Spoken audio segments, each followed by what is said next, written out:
I am very much pleased to be joined by His Excellency Mr. Didier Buchhalter, head of the Swiss Federal Department of Foreign Affairs.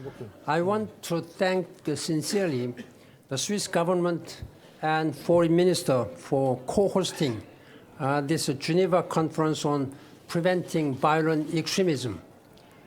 I'm greatly encouraged that so many ministers and heads of regional and international organizations have come together to focus on solutions and share best practices to prevent the violent extremism.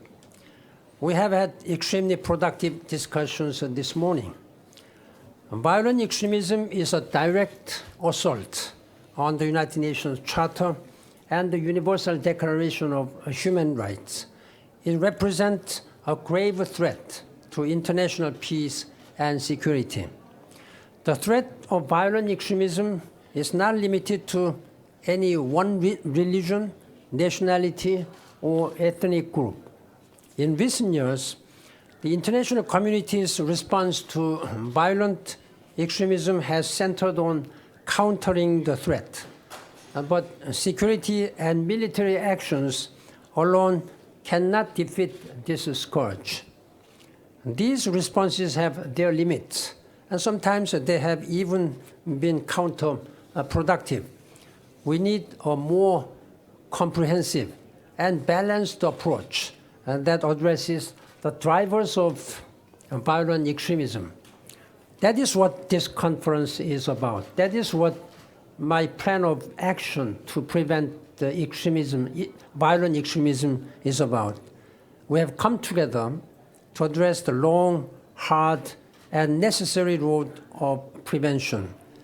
In January, as you may remember, I launched the UN Action Plan to prevent violent extremism.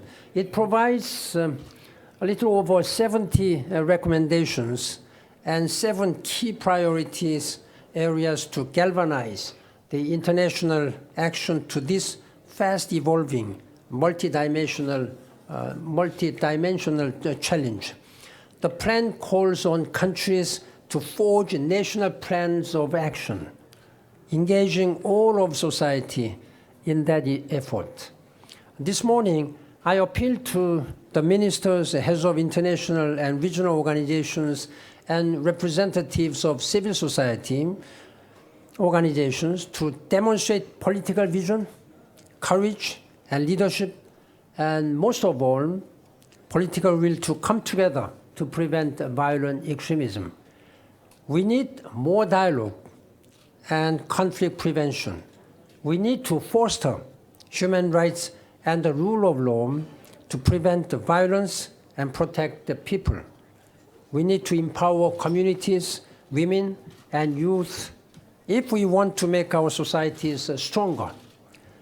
We need to better communicate our common values of peace, justice, and inclusion against the division, intolerance, and hatred spread by violent extremists.